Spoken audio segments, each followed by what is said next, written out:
Amados irmãos, nós hoje vamos considerar sobre a sabedoria do Evangelho. E, como sempre fazemos, vamos dar início à nossa escola dominical lendo a Palavra de Deus. Porque quando nos reunimos com alguém muito importante, e no caso, nos reunimos com Deus, nós primeiro deixamos que esta pessoa muito importante fale. Primeiro ela fala, e depois nós falamos. Como Deus fala? Através da sua palavra. Então vamos proceder à leitura da palavra de Deus na primeira carta aos Coríntios, capítulo 2, nos versos 6 a 16. E só depois falaremos. E qual é a primeira coisa que falaremos? Nós confessaremos os nossos pecados, porque não somos adequados para comparecer à presença do Altíssimo. Vamos, portanto, ouvir a palavra de Deus. Primeiro, Deus fala. Primeira carta aos Coríntios, capítulo 2, versos 6 a 16. Diz-nos assim a palavra do Senhor: entretanto, expomos sabedoria entre os experimentados, não porém a sabedoria deste século, nem a dos poderosos desta época, que se reduzem a nada. Mas falamos a sabedoria de Deus em mistério, outrora oculto, a qual Deus preordenou desde a eternidade para a nossa glória. Sabedoria essa que nenhum dos poderosos deste século conheceu, porque se a tivessem conhecido, jamais teriam crucificado o Senhor da glória. Mas como está escrito, nem olhos viram, nem ouvidos ouviram, nem jamais penetrou em coração humano o que Deus tem preparado para aqueles que o amam. Mas Deus nos revelou pelo Espírito, porque o Espírito a todas as coisas perscruta, até mesmo as profundezas de Deus. Porque qual dos homens sabe as coisas do homem, senão o seu próprio Espírito que nele está? Assim também as coisas de Deus, ninguém as conhece, senão o Espírito de Deus. Ora, nós não temos recebido o Espírito do mundo, e sim o Espírito que vem de Deus, para que conheçamos o que por Deus nos foi dado gratuitamente. Disto também falamos, não em palavras ensinadas pela sabedoria humana, mas ensinadas pelo Espírito, conferindo coisas espirituais com espirituais. Ora, o homem natural não aceita as coisas do Espírito de Deus, porque lhe são loucura, e não pode entendê-las, porque elas se discernem espiritualmente. Porém, o homem espiritual julga todas as coisas, mas ele mesmo não é julgado por ninguém. Pois quem conheceu a mente do Senhor, que o Senhor possa instruir, nós, porém, temos a mente de Cristo. Assim temos lido a palavra de Deus na primeira carta aos Coríntios, capítulo 2, versos 6 a 16. Quero convidá-los a orar neste instante, confessando os nossos pecados. Oremos ao Senhor. Senhor, nosso Deus e Pai, ao olhar para a Tua beleza, santidade, majestade e pureza, olhamos também para nós e só enxergamos pecados e maldade em nós. Pecamos com nossas atitudes, pecamos com nossas palavras, pecamos com os nossos pensamentos, pecamos pelas nossas ações e pecamos por nossas omissões. Claramente não somos adequados para comparecer à Tua presença. Mesmo assim, nos aproximamos de Ti, mas o fazemos pelos méritos exclusivos de Jesus Cristo. A verdade é que sabemos o que é certo, mas amamos o que é errado. Confessamos nossos pecados e renovamos nossos propósitos de fidelidade a Ti, pois nós oramos em nome de Jesus. Quero convidá-lo a acompanhar neste instante um dos cânticos da mocidade.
sobre as águas eu caminho, por onde quer que chames, leva-me mais fundo do que já estive, e minha fé será mais firme, Senhor, em tua presença.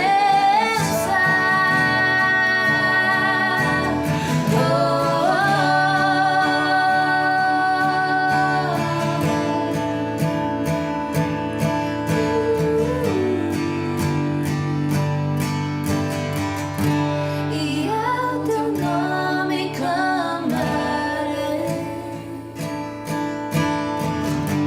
e além das ondas olharei. Se o mar crescer, somente em ti descansarei, pois eu sou e tu és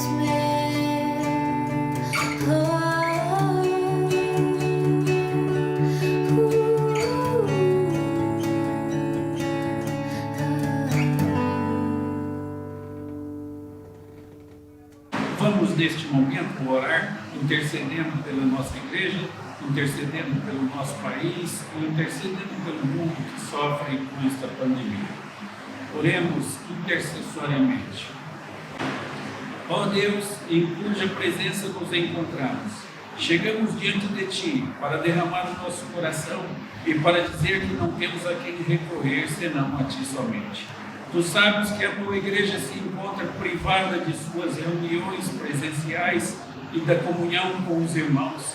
Assim queremos suplicar que tu abençoes o teu povo, fazendo de cada lado um templo e uma escola. Um templo em que o teu nome seja glorificado e cultuado. Uma escola em que a tua palavra seja estudada, aprendida e ensinada. Senhor, queremos suplicar em favor do mundo que sofre com o novo coronavírus. Pedimos em favor dos cientistas para que sejam iluminados por Ti na produção de uma vacina eficaz. Pedimos em favor daqueles que trabalham em pesquisa, buscando medicamentos que impeçam o avanço dessa pandemia. Pedimos em favor dos médicos, enfermeiros e daqueles que trabalham em hospitais, na linha de frente no combate ao Covid-19. Pedimos em favor das famílias enlutadas e pedimos em favor dos desempregados. Senhor, suplicamos em favor do nosso país que sofre essa crise política tão escandalosa. Pedimos em favor dos vereadores, prefeitos, deputados estaduais, governadores, deputados federais, senadores, do presidente da República e seus ministros e do sistema judiciário. Rogamos que inclines o coração de nossos líderes para que decidam coisas boas para o nosso país e para que assim o teu povo viva em paz. Pedimos isso em nome de Jesus. Amém. Bem, vamos conversar hoje sobre a sabedoria do Evangelho. O texto lido foi da primeira carta aos Coríntios, capítulo 2, os versos 6 a 16. E eu quero que mantenham suas Bíblias abertas neste texto. Algum tempo atrás, eu estava falando com um crente que desejava sair da igreja. Ele estava procurando, na verdade, uma outra igreja para frequentar. E quando eu perguntei pela razão, ele disse o seguinte: porque estou cansado de ouvir o mesmo ensino antigo e eu quero aprender alguma coisa mais profunda. Quero que saibam que eu posso me identificar com aquele irmão e com aquela resposta. Quando eu era um crente recém-convertido, eu recebi alguns estudos bíblicos muito simples. Consistia nas citações de passagens bíblicas sobre como o Evangelho se relacionava e como deveríamos ser testemunhas de Jesus Cristo. E depois de um tempo eu comecei a me cansar daquele tipo de ensino. E eu não estava convencido de que isso era tudo o que havia na Bíblia, na palavra de Deus. Eu comecei a procurar outros grupos e comentários, querendo verdades mais profundas. Hoje eu não entendo porque os crentes têm problemas.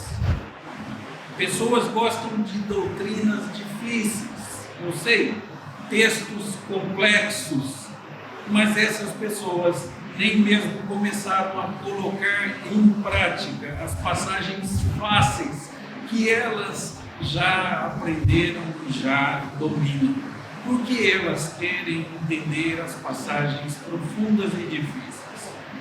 Por muitos anos eu procurei estudar,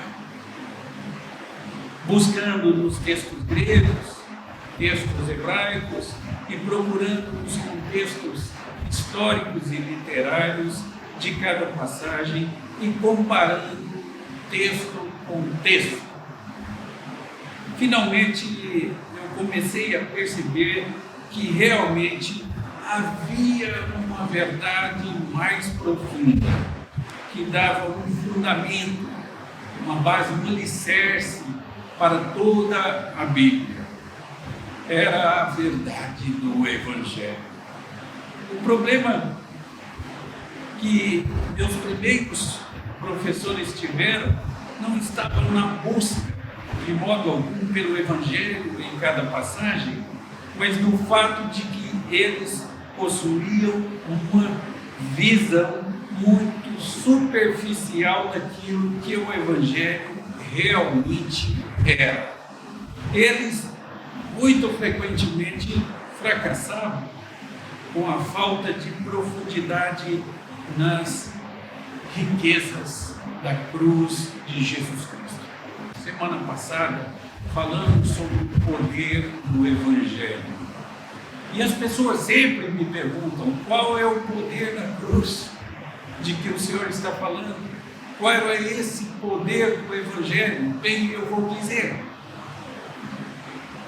A humanidade sempre teve grandes inimigos. Um dos inimigos da humanidade é a morte. Outro inimigo, grande inimigo da humanidade é a condenação, a escravidão no pecado. E um outro grande inimigo da humanidade e que faz uso da morte e da nossa escravidão às coisas erradas é Satanás. Bem, o Evangelho venceu a morte. O Evangelho e o seu poder venceu a nossa escravidão e nos libertou. O Evangelho e o seu poder venceu o nosso inimigo, venceu a Satanás. Já imaginaram um poder maior que este?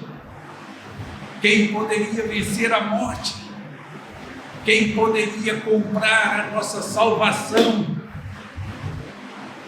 Quem poderia conseguir concursos de faculdade ou com conhecimento humano chegar a entrar no céu?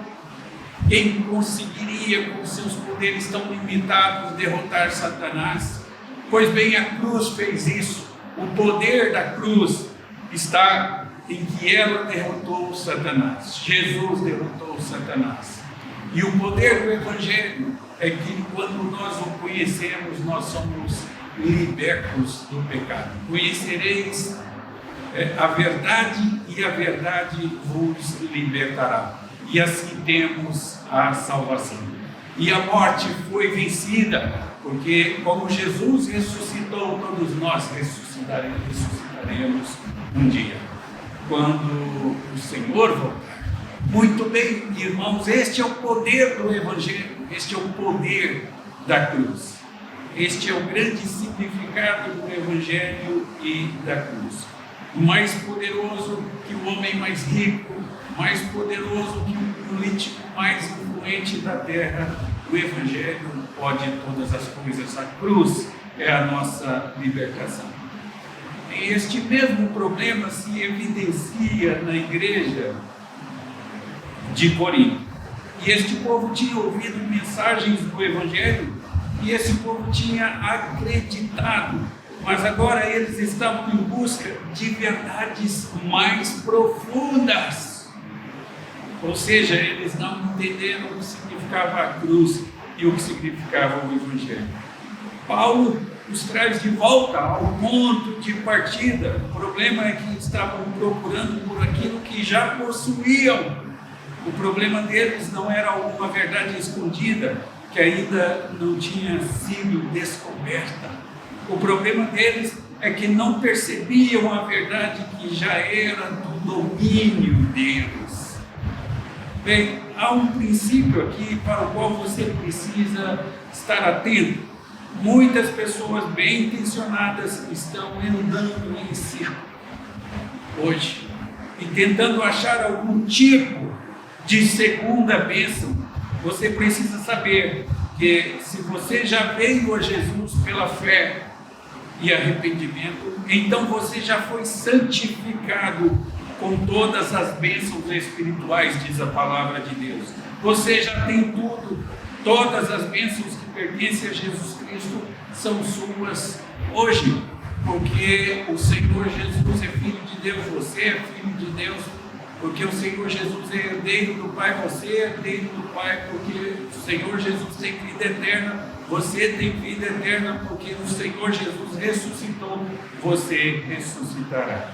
Você tem todas as bênçãos no Evangelho, você tem todas as bênçãos, sim, na cruz de Cristo. O problema é que essas bênçãos não são visíveis a olho nu. Elas não podem ser medidas em um tubo de ensaio e elas estão ocultas ao mundo.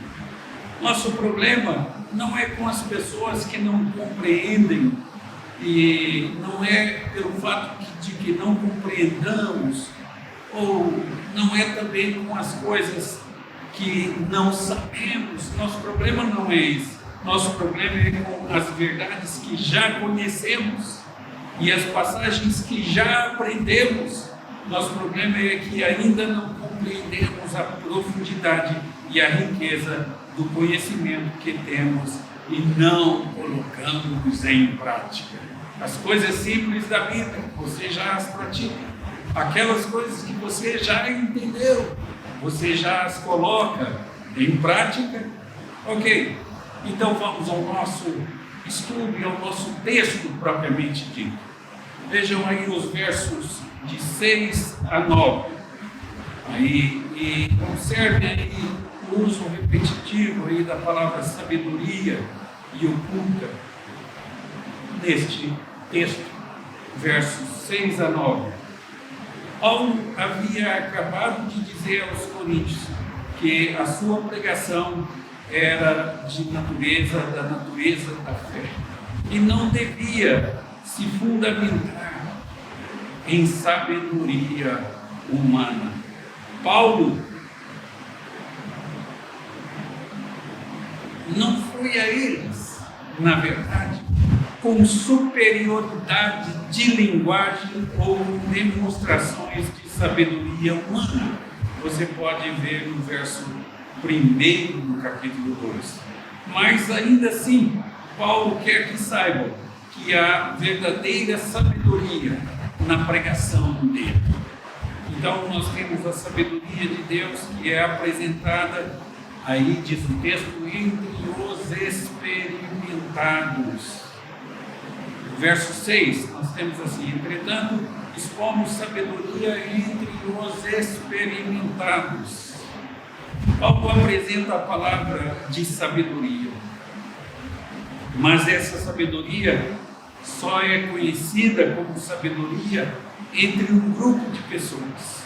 Somente aqueles que são, aqui diz o texto, experimentados. A palavra experimentado é a mesma palavra grega para maduro. E aqueles que recebem a palavra de Deus e são amadurecidos por ela. e entendem a palavra de Deus como sabedoria de Deus. Isso nos traz a uma pergunta crucial, uma pergunta importante. O que significa ser experimentado? A maioria dos comentários tenta definir isso como certo nível de crescimento cristão.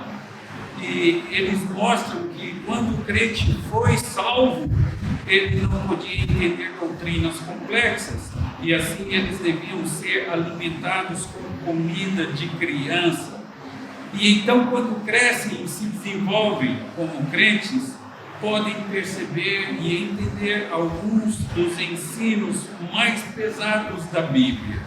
E é uma interpretação essa muito agradável, parece racional, mas eu acredito que ela esteja totalmente, redondamente equivocada. Paulo estava contrastando, na verdade, a sabedoria de Deus com a sabedoria do mundo. E ele contrastava a perspectiva do crente com a perspectiva do incrédulo. Então, aqui ele está trabalhando com o crente e com o incrédulo. Vejam você, o incrédulo vê a mensagem da cruz como escândalo e loucura. Capítulo 1, verso 23, aí na sua carta aos Coríntios, primeira carta. E o crente vê a mensagem da cruz como o poder de Deus. Capítulo 1, verso 24. Depois, o incrédulo, aqui mencionado, são aqueles que estão perecendo, conforme o capítulo 1, o verso 18. E o crente é mencionado como aqueles que estão sendo salvos, verso 18, no capítulo 1. Com relação ao incrédulo, ele ainda fala no verso 21 que ele busca conhecer a Deus através da sua sabedoria. Com relação ao crente, ele diz que vem ao conhecimento de Deus através da pregação da cruz. Verso 21, com relação ao incrédulo, ele fala, porque tanto os judeus pedem sinais, como os gregos buscam sabedoria. Verso 22. E com relação ao crente, no verso 23, ele fala que nós pregamos a Cristo crucificado. Escândalo para os judeus e loucura para os gentios. Com relação aos incrédulos ainda, no verso 5, capítulo 2, nós lemos que para que a vossa fé não se apoiasse em sabedoria humana. E com relação aos crentes, então, no verso 5, no capítulo 2, ele diz, para que a vossa fé, enfim, se apoiasse no poder de Deus. Se apoiasse no poder de Deus. Então, quando Paulo inicia essa sessão, o contraste que teve início no capítulo anterior é continuado. Então, nós temos o incrédulo, aí mencionado como sendo, tendo a sabedoria deste século, mencionado como o homem natural e mencionado como aqueles que possuem apenas a sabedoria humana. E nós temos o crente, e aí sendo dito a sabedoria de Deus. E o crente como sendo o homem espiritual, ele é mencionado assim, e é mencionado como aqueles que participam da sabedoria completa e madura de Deus. Bem, a palavra experimentados é mal compreendida. Ela é traduzida da palavra, uma palavra grega muito importante, que é teleios. E essa palavra é normalmente traduzida por perfeito ou perfeita, e é usada por Jesus quando ele dá mandamentos aos seus discípulos: sede vós perfeitos, como perfeito é o vosso Pai Celeste, lá em Mateus 5, no verso 46. E é usada também em Hebreus para descrever é o maior e mais perfeito tabernáculo. Hebreus 9:11. E essa palavra também é usada por Paulo aqui em Coríntios para dizer que quando, porém, vier o que é perfeito, então o que é em parte será aniquilado. Primeira carta aos Coríntios, capítulo 13, verso 10.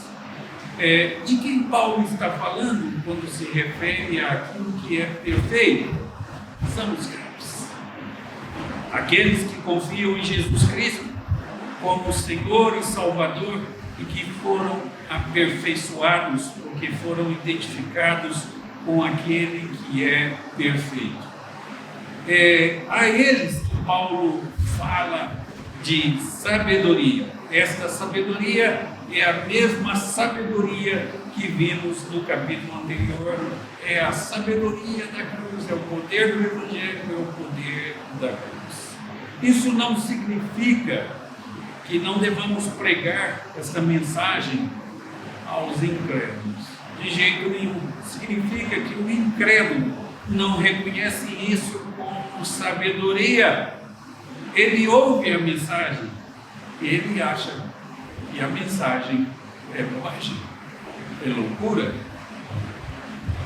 Irmãos, a sabedoria de Deus não é deste século. Não é deste século. No verso 6, diz assim: entretanto, expomos sabedoria entre os experimentados, não, porém, a sabedoria deste século. Não é a sabedoria deste século, nem a dos poderosos desta época, que se reduzem a nada. A sabedoria da cruz não é reconhecida como verdadeira sabedoria pelas pessoas deste século ou pelos poderosos da nossa época. O poderoso Império Romano não mudou nada com a morte, sepultamento e ressurreição de Jesus. A vida continuou sem novidade para os incrédulos. As pessoas não reconheceram o significado da cruz.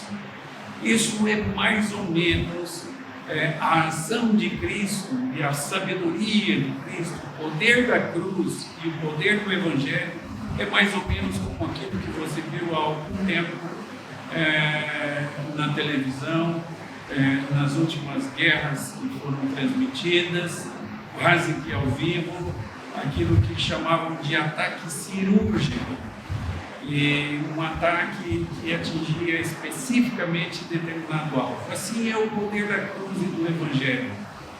Às vezes ele atinge uma pessoa e uma família e transforma completamente aquela pessoa.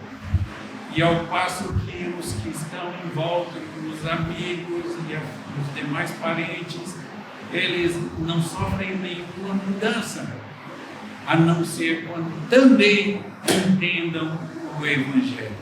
Assim, o Evangelho transformou pessoas no mundo, mas os incrédulos não o entenderam e acharam que aquilo era bobagem, aquilo era loucura. O mesmo é verdade hoje.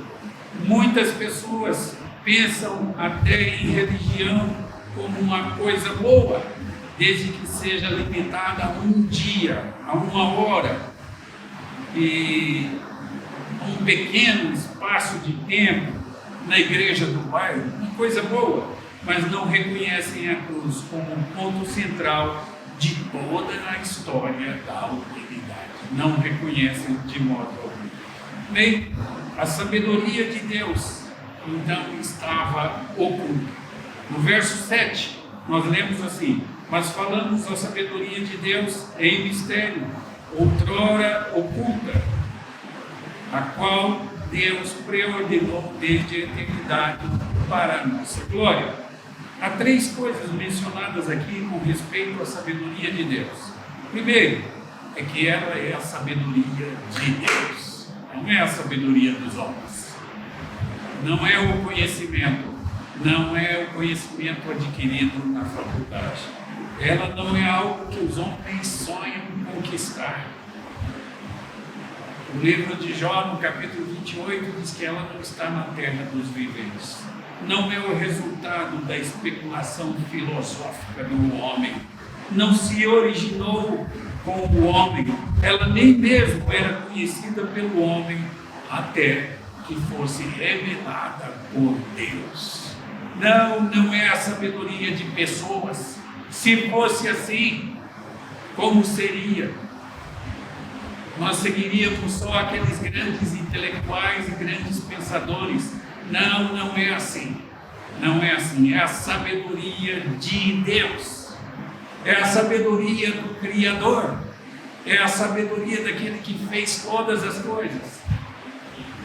Alguns dias eu assisti a um vídeo que tratava da mensuração do universo.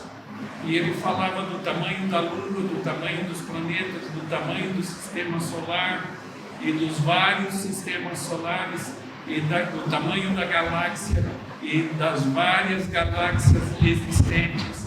E então, depois de falar de todo o universo, ele começou a falar do multiverso. Então, infinitamente, incomparável, inexplicavelmente enorme. Bem, nós sabemos tudo que existe para ser conhecido neste mundo, neste universo, neste multiverso. Ora, nós não sabemos nem 0,5% de tudo isso. Nada sabemos. Então, se fosse sabedoria do homem, não valeria a pena seguir. Mas o Deus que criou todas as coisas, que é infinitamente maior do que o universo, do que o multiverso, perante quem esse universo, o multiverso é só como uma gota que cai no balde, um pingo que cai no balde, um grão de pó na balança, o pó fino que se levanta, como nada, como menos do que nada, como um vácuo, como diz Isaías capítulo 40, versos 15 a 18. Assim, é aquilo que achamos enorme quando comparado com Deus. E então, homens nada são diante de Deus. Não têm conhecimento, não podem ensinar, só podem aprender. E aprender ainda muito pouca coisa. Isso é o ser humano. Não é sabedoria de homens que Paulo está pregando. Ele está pregando sabedoria de Deus. É a primeira coisa que eu quero destacar. Agora, a segunda coisa que eu quero destacar é que essa sabedoria estava oculta. Paulo diz que falamos a sabedoria de Deus em mistério. Quando pensamos em um mistério, vem à mente a imagem de um mordomo suspeito em algum romance de Agatha Christie. Mas isso não é o que os gregos pensavam quando falavam de mistério. Para eles, mistério referia-se a algo oculto que só era possuído pelos iniciados. Eles tinham uma série de cultos misteriosos nos quais os iniciados eram tidos como aqueles que detinham o conhecimento secreto. Você conhece alguma coisa disso hoje quando nós falamos sobre maçonaria e do segredo que eles detêm, que eles possuem, né? Pois é, quando você era iniciado no culto, você recebia o conhecimento secreto do culto, e assim você era iniciado em seus mistérios.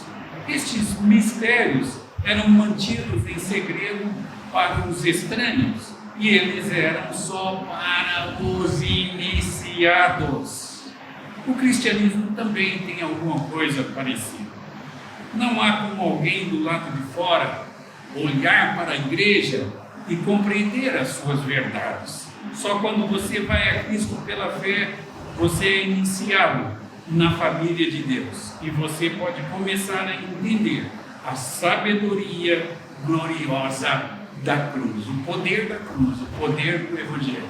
Às vezes, dois gêmeos entram na igreja, ouvem a mesma mensagem, foram criados na mesma casa, têm a mesma cultura, e um deles abraça a mensagem pregada, abraça Jesus Cristo e diz: é disso que eu precisava. E se completa na mensagem da cruz. O outro diz: quanta bobagem, e sai dali sem ter entendido nenhuma daquelas coisas ensinadas e mencionadas. Bem, irmãos, às vezes as pessoas olham para nós e não nos compreendem. Por quê? Porque eles não tiveram este amadurecimento dado pelo Espírito. Eles não têm o fruto do Espírito neles.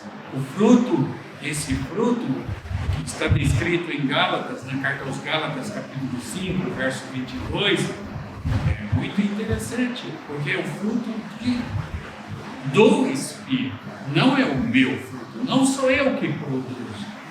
Fé não é uma coisa que eu produzo e dou a Deus. Fé é uma coisa que Deus dá a mim. Então, o fruto do Espírito só pode ser produzido pelo Espírito em você, quando você está ligado à cruz, à videira.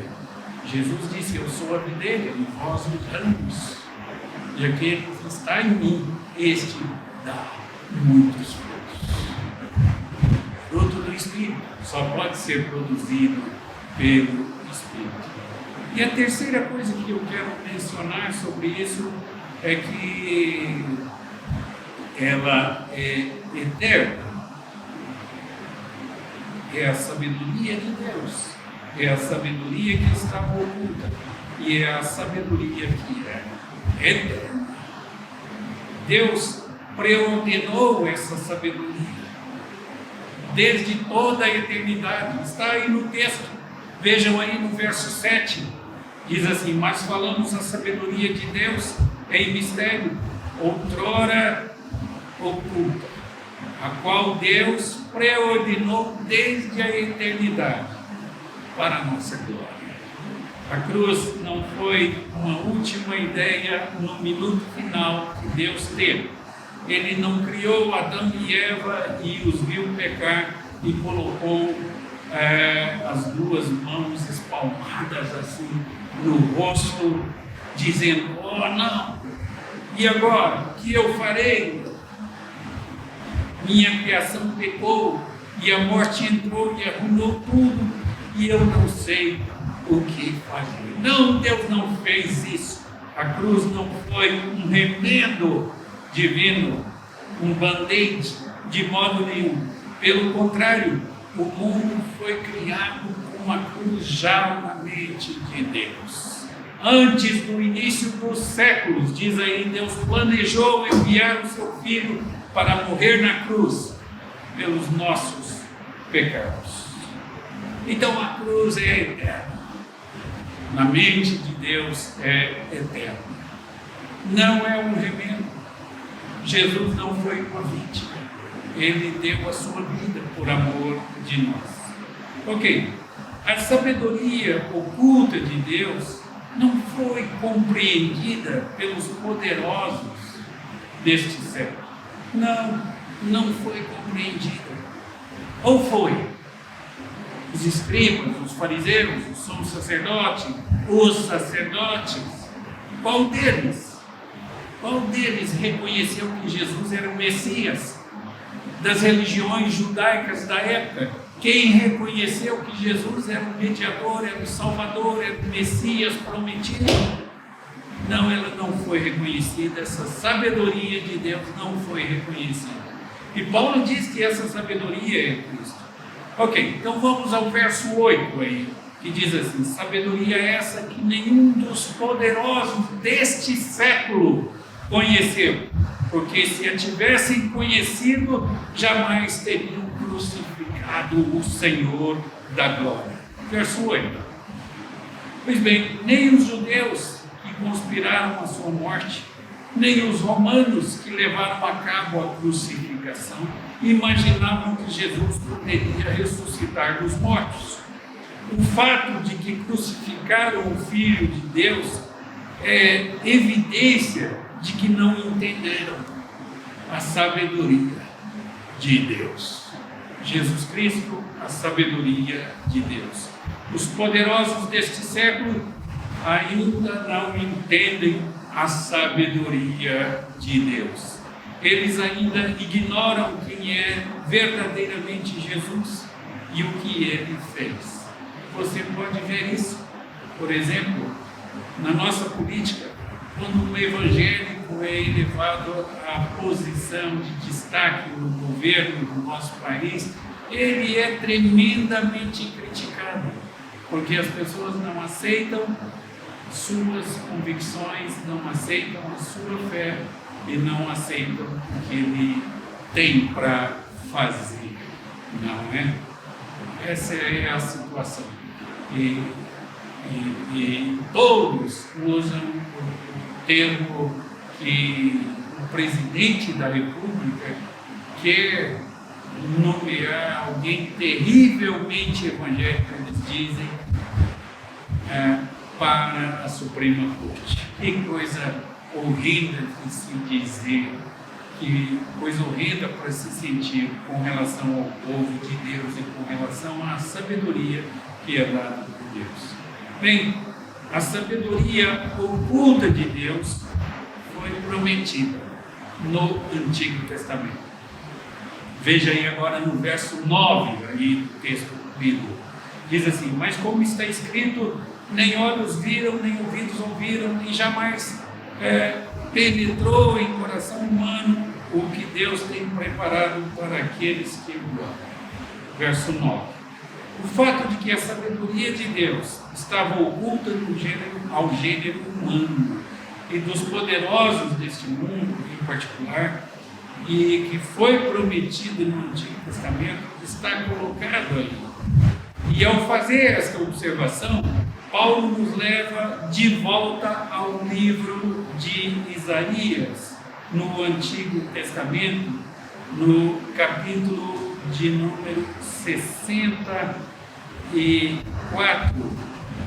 e nós podemos ler no verso de número 4, aí de Isaías 64. Porque desde a antiguidade não se ouviu, nem com o ouvido se percebeu, e nem com os olhos se viu Deus além de ti, que trabalha para aqueles que nele esperam. Pois bem, é uma passagem que promete bênçãos ao povo de Deus. E eu pensava que esta passagem se referia às bênçãos que serão nossas algum dia quando chegarmos no céu. Era assim que eu vi essa passagem. Mas Paulo não está falando sobre o céu. Ele não está falando sobre algo cada vez mais doce até chegar ao ápice. Ele está falando do aqui e do agora. Essas são bênçãos para nós aqui e agora. Não perca isso. Deus preparou bênçãos maravilhosas para nós e nós possuímos essas bênçãos agora mesmo. Você não tem que esperar até que esteja no céu para se tornar filho de Deus.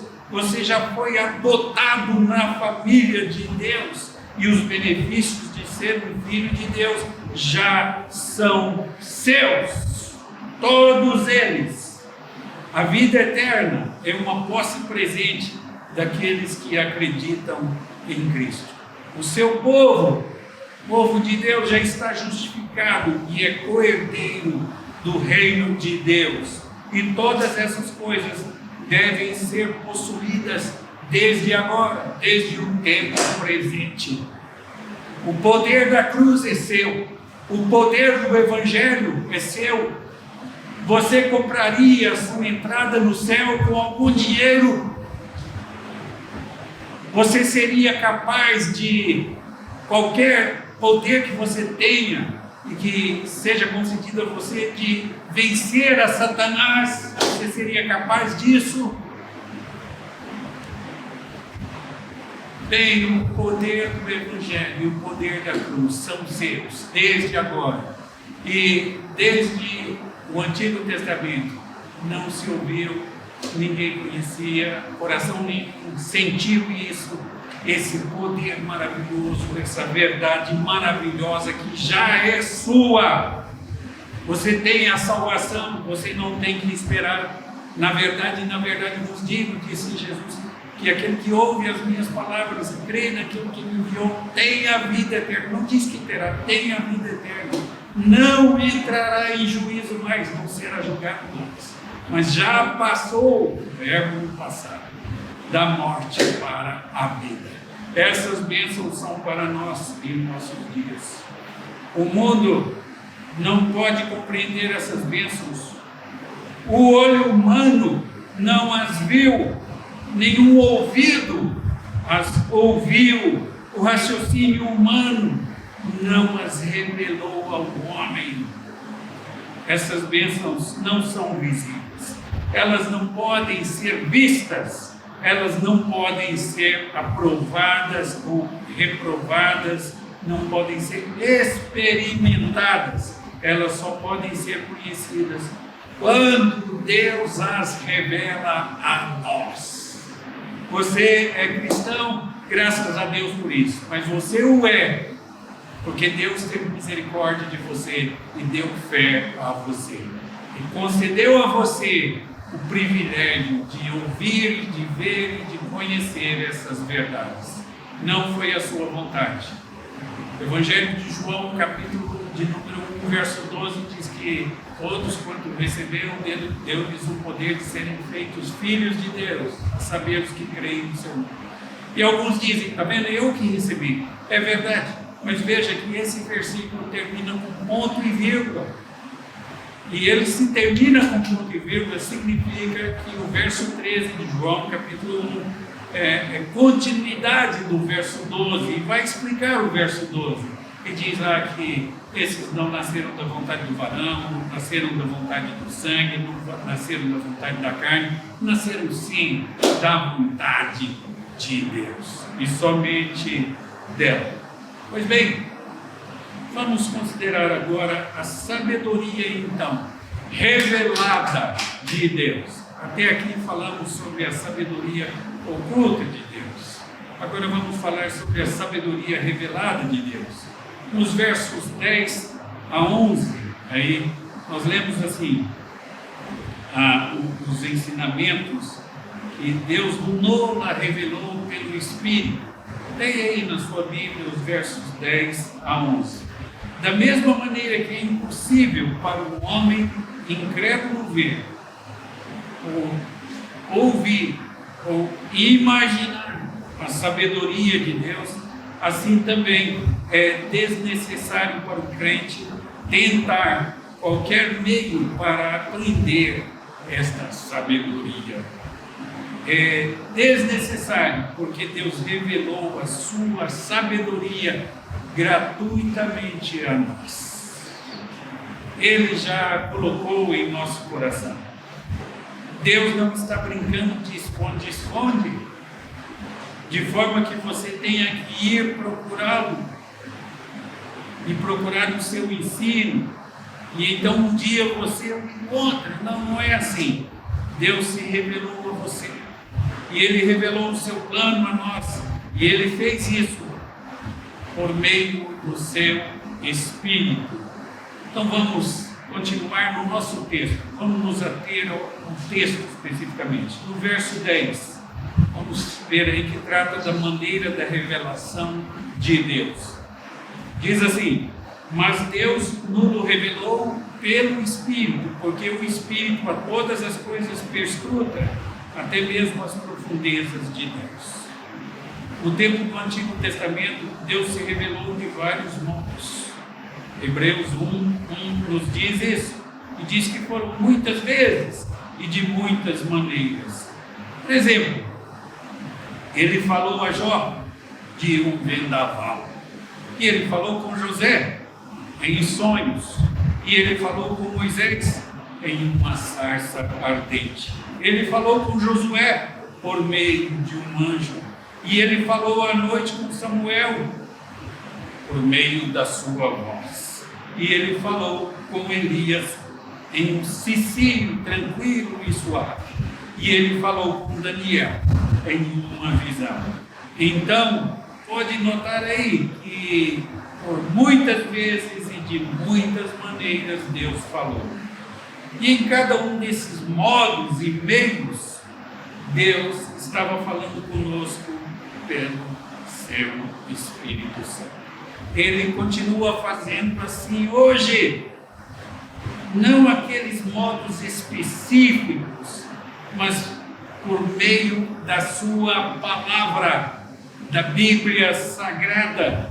A Bíblia é a palavra de Deus em Espírito, ou seja, inspirada é a palavra de Deus em Espírito. Antigamente, a palavra de um homem era um homem. E eu quero dizer para vocês que a palavra de Deus é Deus. Aquilo que Deus diz é Deus. Então Deus continua a falar conosco por meio da sua palavra santa. Bem, irmãos, vejam agora o verso 11, as qualificações dessa revelação de Deus. Que maravilha que é a Bíblia, a palavra de Deus, os textos desta carta. São maravilhosos. Diz aí o verso 11: porque qual dos homens sabe as coisas do homem, senão o seu próprio Espírito que nele está? Assim também as coisas de Deus, ninguém as conhece, senão o Espírito de Deus. Não há ninguém mais qualificado para nos falar sobre Deus que o Espírito de Deus. Somente Ele é competente para nos revelar a mente de Deus. E foi-nos dada a sabedoria de Deus da mais elevada fonte imaginável. O próprio Deus, através do seu Espírito, nos deu a sua sabedoria. Nós recebemos a sabedoria de Deus do Espírito de Deus, que tudo conhece sobre Deus. Só Deus sabe o que Deus pensa. O único meio de você pensar o que Deus pensa é tendo o Espírito de Deus revelando esses pensamentos a você. Isso é exatamente o que Deus fez. E é preciso que você entenda uma coisa: você tem o Espírito Santo habitando em você, no seu coração. No seu coração. Eu vejo algumas igrejas orando, pedindo a vinda do Espírito Santo. Ora, isso é absurdo. Se você é crente em Jesus Cristo, você já tem o Espírito Santo no seu coração, em você, e Ele te revela. Ele revela a você o Pai. Ele revela as verdades do Pai a você. Bem, irmãos, vejam e abram as Bíblias de vocês na primeira carta, ou na carta aos Romanos, no capítulo 8, no verso de número 9. Nós lemos assim: vós, porém, não estáis na carne, mas no Espírito, se de fato o Espírito de Deus habita em vós. E se alguém não tem o Espírito de Cristo, esse tal não é dele. Se alguém não tem o Espírito Santo, não é crente. Então é inconcebível que uma igreja esteja orando pedindo o Espírito Santo. O Espírito Santo já está na igreja, está nos crentes. Bem, isso é o que nos garante a palavra de Deus. Se Ele deixar você, o Espírito Santo deixar você por um momento só, se Ele pudesse deixar você por um só momento, você voltaria ao estado de incredulidade e de homem natural. Ok? Então vamos considerar agora um outro aspecto sobre a sabedoria recebida de Deus. E agora nos versos 12 a 13. Veja aí os versos 12 a 13. São mencionados aí dois espíritos. Tá? Eles são contrastados um com o outro. E eles são o espírito do mundo e o Espírito que vem de Deus. O Espírito do mundo, nós não recebemos esse Espírito. capítulo 2, verso 12. O Espírito que vem de Deus. Nós recebemos esse Espírito que vem de Deus. O Espírito do mundo. Este Espírito fala de palavras ensinadas por sabedoria humana. Verso 13. O Espírito de Deus. Nós falamos em palavras ensinadas pelo Espírito. Verso 13. O Espírito do mundo. O homem natural não aceita as coisas do Espírito de Deus. E o Espírito que vem de Deus, diz assim no verso 15 agora. O homem natural é no verso 14, agora o verso 15. Aquele que é espiritual avalia todas as coisas. Então Paulo continua no mesmo raciocínio, comparando agora o Espírito do mundo e o Espírito de Deus. Quando nos referimos aqui ao Espírito do mundo, nós estamos falando na perspectiva do mundo, aquilo que motiva o mundo e lhe dá um caráter distintivo, é aquilo que faz o mundo o que o mundo é. Nós estamos familiarizados com a perspectiva do mundo sobre a vida. Nós sabemos que o conceito mundial sobre Jesus Cristo, a cruz e a vida espiritual, é de que isso tudo é bobagem. O mundo vê isso como loucura. É por isso que você vai pregar o Evangelho, por mais bem explicado que você apresente o Evangelho, as pessoas às vezes ouvem você apenas por educação, mas pensam assim no seu coração: isso é bobagem. Jamais eu vou a uma igreja todo domingo, jamais eu vou seguir Bíblia, vou aprender e gastar meu tempo lendo Bíblia. Bem, porque é a sabedoria do mundo contrastada com a sabedoria de Deus. A sabedoria de Deus só pode ser dada por Deus. É o Evangelho. Então, por outro lado, nós recebemos o Espírito que vem de Deus. Verso 12. Deus proveu o seu Espírito, e esse Espírito nos ensina essa sabedoria de Deus. O que é a sabedoria de Deus?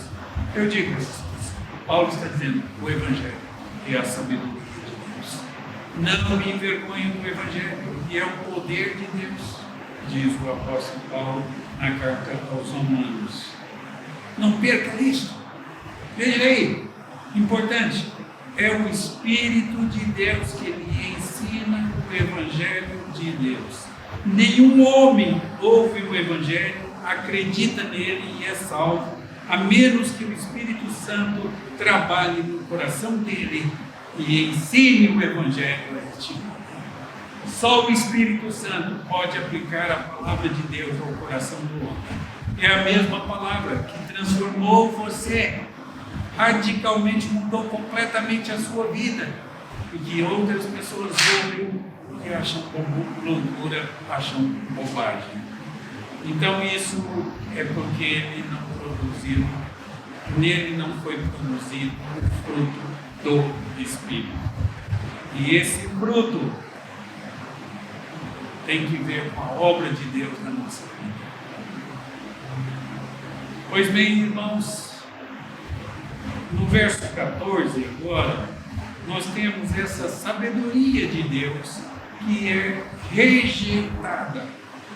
E em comparação com o crente que recebe o Espírito de Deus, aí nós temos o homem natural que não aceita as coisas de Deus. Quem é o homem natural que o texto menciona? A expressão aí é muito interessante, mas ela é uma referência a algo incrédulo. E ele é um homem que ainda não está aliviado, não está descansado, ele ainda carrega o fardo dos seus pecados. Ele é o homem que mantém no seu coração o espírito do mundo. Ele tem a perspectiva do mundo e ele tem o conceito de sabedoria do mundo. Ele tem o conceito de força dos poderosos e da nobreza. Ele não tem o fruto do Espírito que agiu nele e fez com que ele entendesse o Evangelho. Então nós temos, primeira coisa aí no verso 14, a incredulidade do homem natural. Diz assim: ora, o homem natural não aceita as coisas do Espírito de Deus. Está vendo?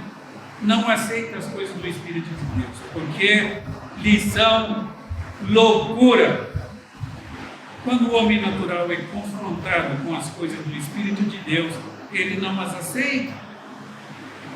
Por que não aceita? A que coisas isso se refere? É a sabedoria de Deus e se refere ao poder de Deus. O que são a sabedoria de Deus e o poder de Deus? Novamente, o Evangelho. O Evangelho é a sabedoria de Deus, é o poder de Deus.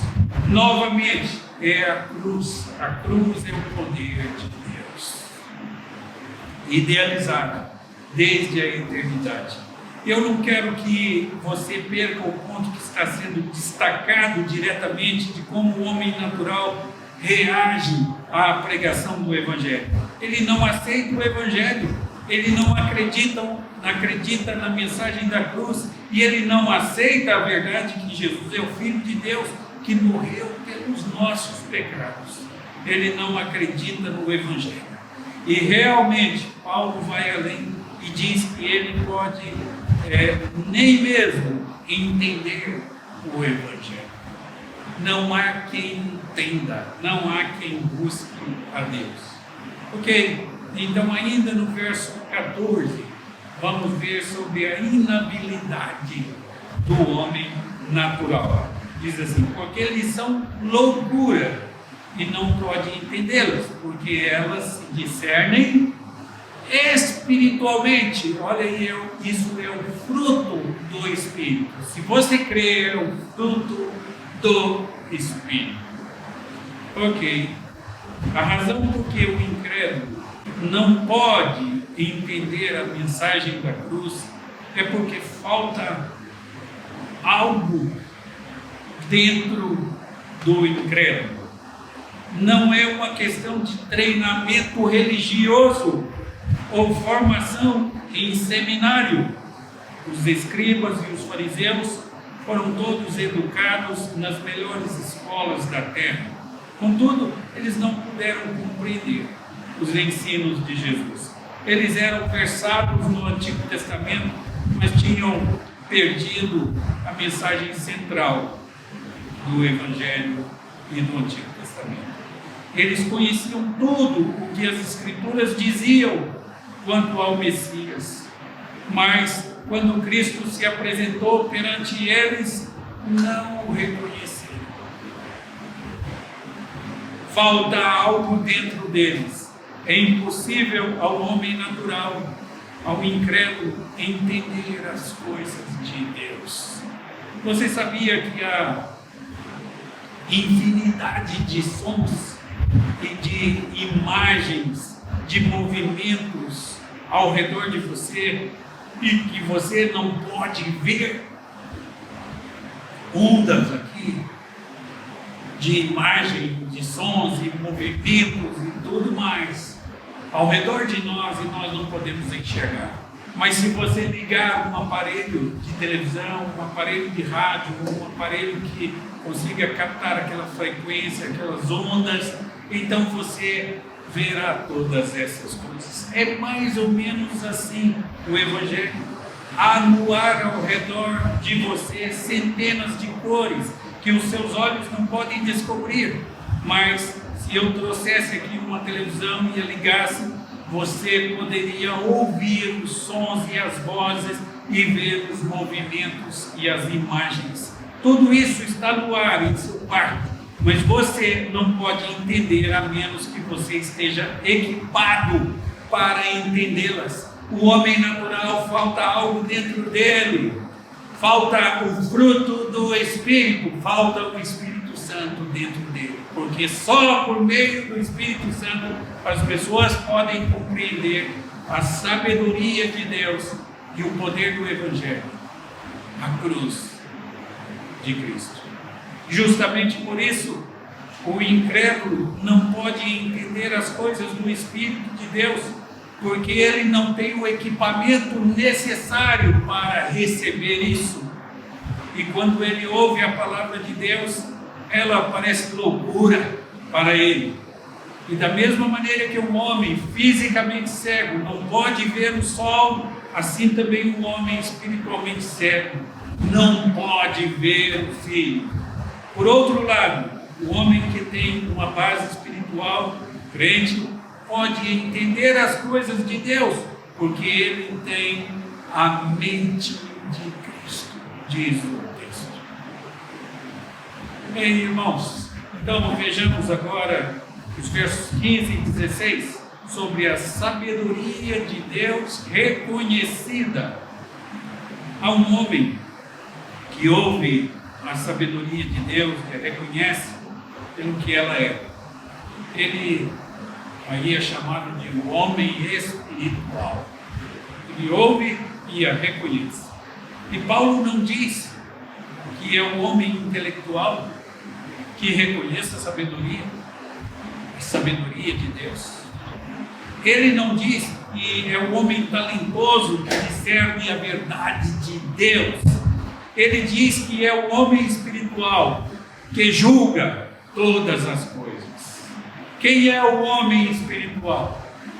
Ele é um tipo de santo excepcional, maravilhoso, super crente. Ele é um crente biônico. Ele é o crente que alcançou algum tipo de plano superior? Não, eu não penso assim. Eu acredito que o homem espiritual simplesmente é o homem que age sob a influência do Espírito Santo. Aquele em quem o Espírito Santo produziu um fruto. O fruto é o Espírito Santo que produz esse fruto. E você poderia dizer, mas todos os crentes estão debaixo da influência do Espírito Santo. E isso está precisamente certo. O homem espiritual é uma referência ao cristão verdadeiro. Ele é o homem que confiou em Jesus Cristo como Salvador, que confiou em Jesus Cristo como Senhor. Como resultado, o Espírito de Deus entrou na sua vida e ele será salvo para sempre. E ele será sempre influenciado pelo Espírito de Deus. Na primeira carta de João, no capítulo 2, veja aí no verso 27, diz assim: quanto a vós outros, a unção que dele recebeste permanece em vós, e não tendes necessidade de que alguém vos ensine, mas como a sua unção vos ensina a respeito de todas as coisas, e é verdadeira e não é falsa, permanecei nele, como também ela vos ensina. O Espírito Santo habita em cada crente. E, na realidade, a habitação do Espírito é uma das evidências de que você realmente é um filho de Deus. O resultado dessa habitação é que temos um professor que vive dentro de nós, que nos ensina todas as coisas e que faz você lutar contra você mesmo, contra os seus pecados, contra os seus desejos malignos, contra a maldade existente em você. De tal forma que quando você faz algo errado, você sabe que está errado. Então é reconhecer, porque esse é o grande professor que existe dentro de você. Os versos 15 e 16 são apresentados aí dessa forma maravilhosa. O homem espiritual julga todas as coisas, mas ele mesmo não é julgado por ninguém. Depois, pois quem conheceu a mente do Senhor que o possa instruir?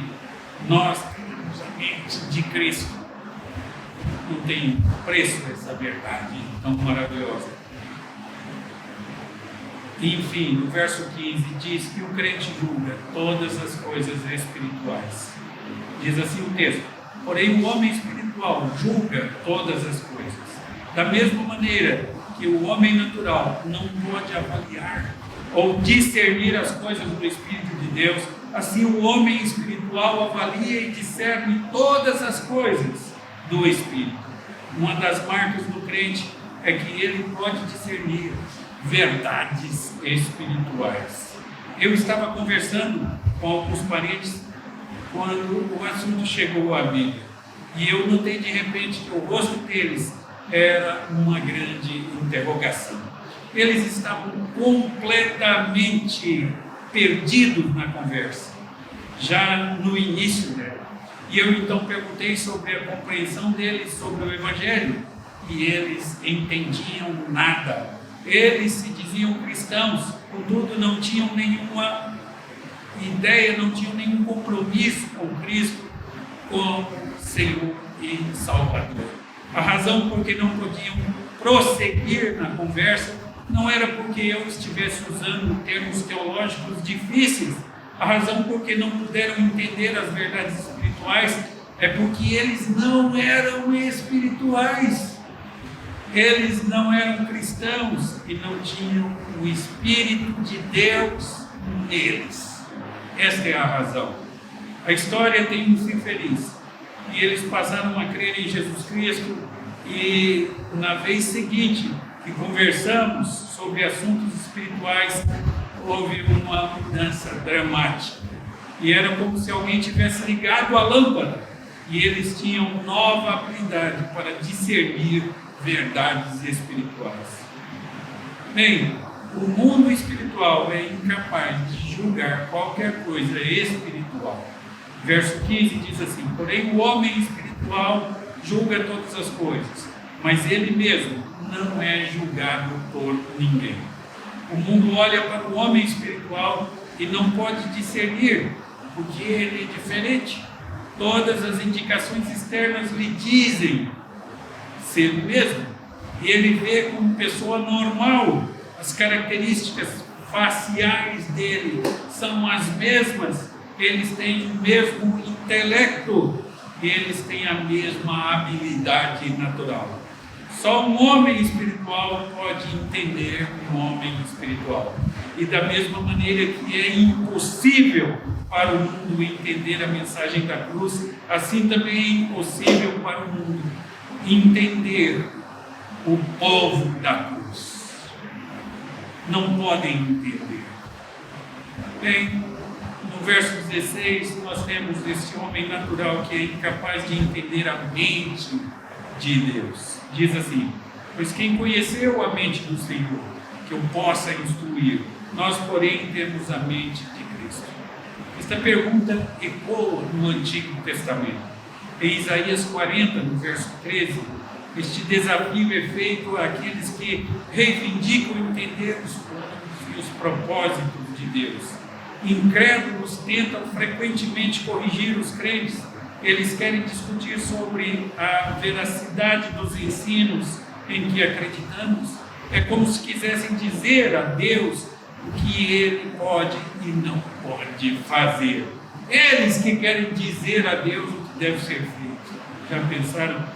Então é como se quisessem dizer a Deus: e Deus não pode mandar pessoas para o inferno, porque assim não estaria amando. E Deus tem que ser um Deus de amor. Ora, eles se intrometem naquilo que eles não entendem. Não há nenhum modo que possam julgar as verdades de Deus, porque não estão equipados para entender essas verdades. Eles não têm alguma coisa dentro deles, não têm o Espírito Santo, não têm o fruto do Espírito dentro deles. Ok, crente tem a mente de Cristo, diz o verso 16. Nós, porém, temos a mente de Cristo. Cristo pensa os pensamentos de Deus. Ele entende a sabedoria de Deus. Ele está plenamente familiarizado com a sabedoria da cruz. e nós temos a mente de Cristo. Você vê o ponto aí? Percebe o ponto aí? Se ninguém pode julgar a Deus e as suas verdades, e se só nós temos a mente de Cristo, então ninguém pode nos julgar, exceto Deus, e com a exceção daqueles que também têm a mente de Cristo. É importante que você entenda isso, que você saiba disso. Você precisa saber disso, porque quando você vive a vida de Cristo perante um mundo de incrédulos, você vive debaixo do julgamento do mundo. O mundo vai olhar para você, vai criticar suas convicções e a sua maneira de viver. E se você estiver vivendo para Cristo, então o mundo vai etiquetar você dizendo: é um fanático, fundamentalista, xiita, radical e assim por diante. O mundo não pode julgar a você mais do que pode julgar a Deus. Você está bem forte nessa verdade. Você tem a mente de Jesus Cristo. Continuemos firmes, sem vacilar, porque aquele que está em nós é maior do que os nossos adversários. Se Deus é por nós, quem será contra nós? Agindo Deus, quem impedirá? O mundo não entende, o mundo não compreende, acha que o poder deles é o dinheiro. Ora, o que vale isso fica aqui. O poder deles são cargos políticos, isso é nada aos olhos de Deus. Acham que a influência deles está na faculdade, não é nada disso. Isso é loucura para Deus. Isso não salva o homem. Isso não leva o homem ao céu.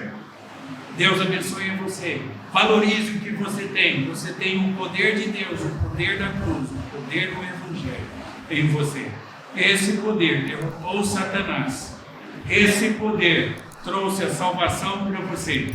E esse poder derrotou a morte. Eu vim para que tenham vida e a tenham em abundância. Deus assim vos abençoe. Amém. Em resposta ao que acabamos de estudar na Palavra de Deus, vamos orar a Deus novamente. Oremos. Senhor, nosso Deus e nosso Pai, louvamos o Teu nome pela Tua Palavra. Ela nos ensina a orar pelos motivos corretos. Ajuda-nos a lê-la e ajuda-nos a compreendê-la, e compreendendo-a, a colocá-la em prática em nossa vida. Queremos orar na direção correta, pelos motivos corretos e com confiança. Queremos ser filhos melhores, queremos amar o próximo e queremos Te amar acima de todas as coisas. Queremos sempre ter paz com todos os povos. Queremos ter um verdadeiro templo onde os homens venham buscar a Deus. Queremos desempenhar nosso ministério, desenvolver nossos dons para que sejamos úteis no Teu reino. Queremos caminhar de forma diferente, ver a luz, ser compassivos, agir como Cristo, viver sem presunção, exibir uma natureza renovada e queremos usar aquilo que foi criado para nós. Queremos não apenas saber o que é certo, queremos também fazer o que é certo. Pedimos isso em nome de Jesus. Amém.